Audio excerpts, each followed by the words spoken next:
the Yakuza series was something that I always wanted to get into because the big crime boy punching other crime boys in Place Japan seemed like the ridiculous fun that was right up my alley. But even though I have already bought most of the games in the series, I was also intimidated by the sheer number of titles, which meant that the game stayed in my backlog for the time being while I was busy playing other games. However, with the announcement of a live-action show in the works, I figured that this was the perfect time to finally dive into the series. And as a fellow Eastern Asian myself, I was more than ready to immerse myself in the Japanese organized crime experience. Before I begin though, I do want to add that this is less of a review and more my own experience with the game, so there will be some spoilers for the plot points that I want to talk about.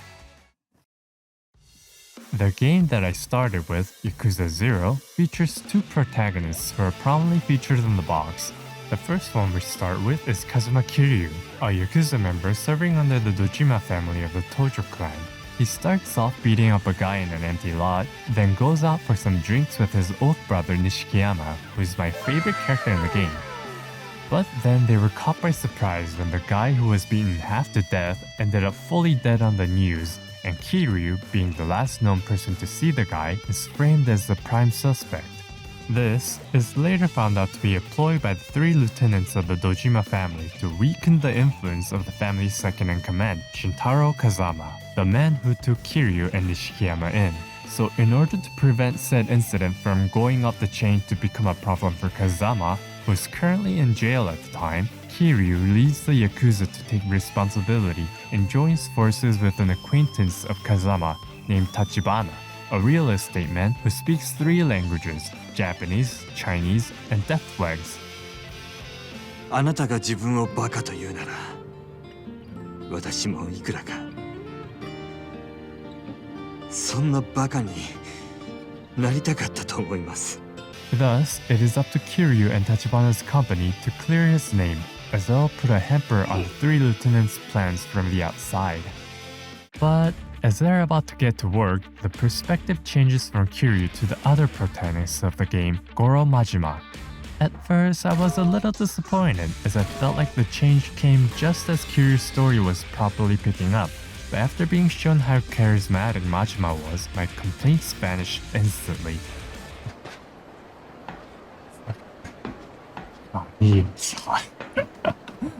Majima, a previous Yakuza member of the Shimano family, is currently an unwilling floor manager of the Cabaret Grand, located in Sotembori, Osaka.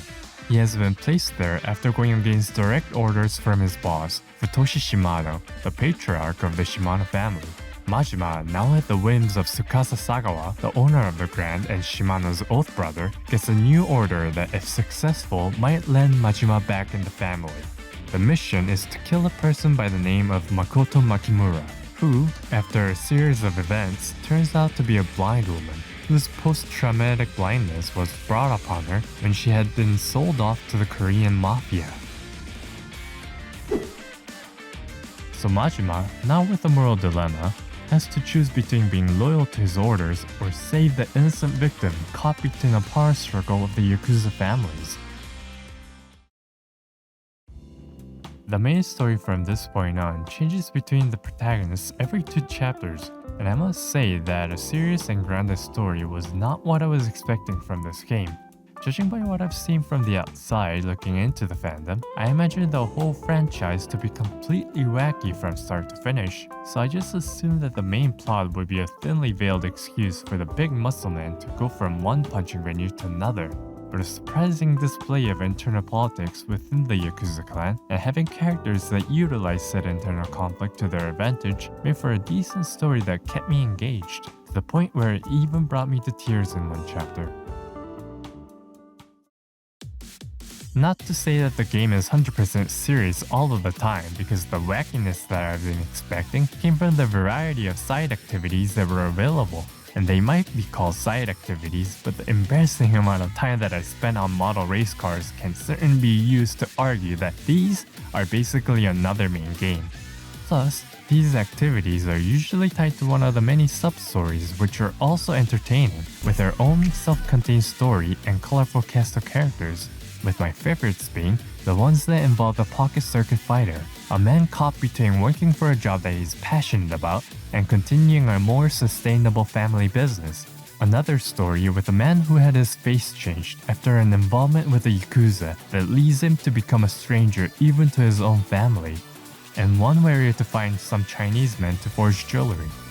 On top of that, there was another sub-story that introduced a character with his full name, like the way they introduced a celebrity guest star in adult cartoons like Simpsons and Family Guy.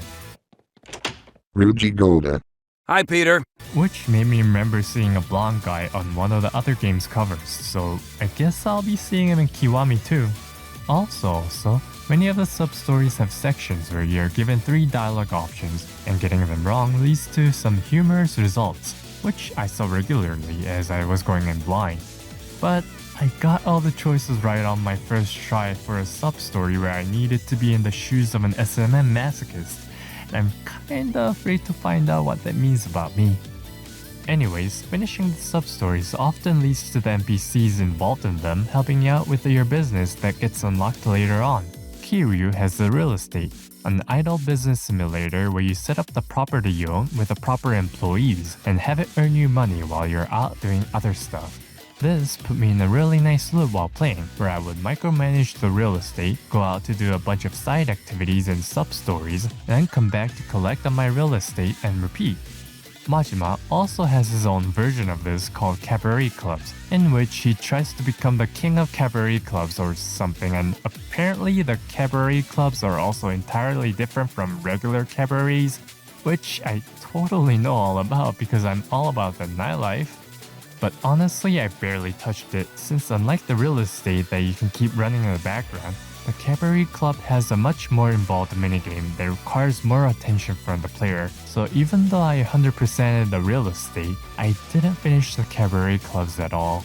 Doing said business earns you the amount of money that was only possible before the burst of the economy bubble, that you can invest into 3 fighting styles, / 4th secret one if you complete the business side of each character, which you can learn from different mentors like the homeless guy, the white homeless guy, and Miss Tatsu.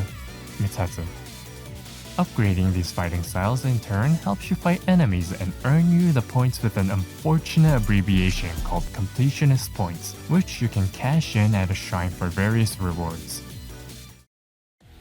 Going through all of this, I slowly came to realize the charm of the Yakuza franchise. The series where you can go from a serious crime drama to Kiryu tearing it up alongside Mr. Miracle Johnson, and it wouldn't seem out of place at all. In fact, the game thrives in the blending of different tones, as such that it starts with a brutal display of violence, then goes off to the karaoke minigame within the first hour of starting, and somehow it makes it all work.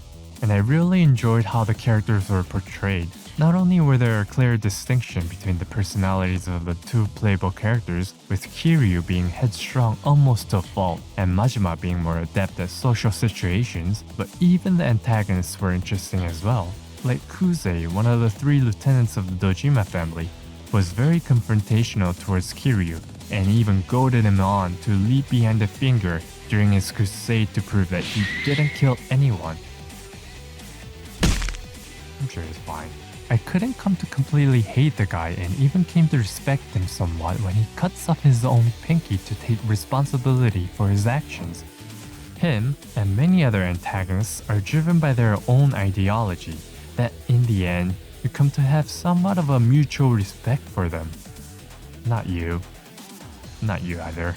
I also want an apology to Tachibana and Nishikiyama, because at first I thought that Tachibana looked like he had some bodies in his basement, and for some reason I assumed that Nishikiyama would be one of those characters that would defect to the enemy side halfway for some cheap dramatic twist, but the 2 of them ended up being my favorite characters by the end of the game, with the latter making me insanely excited to see 2 buff men take off their shirts. I really enjoyed Yakuza 0 from start to finish, from the parts that I was expecting, and even the parts that I wasn't expecting at all. So with this phenomenal introduction to the series under my belt, I look forward to enjoying Yakuza Kiwami 1 next, and the eventual live action series that will be coming out soon.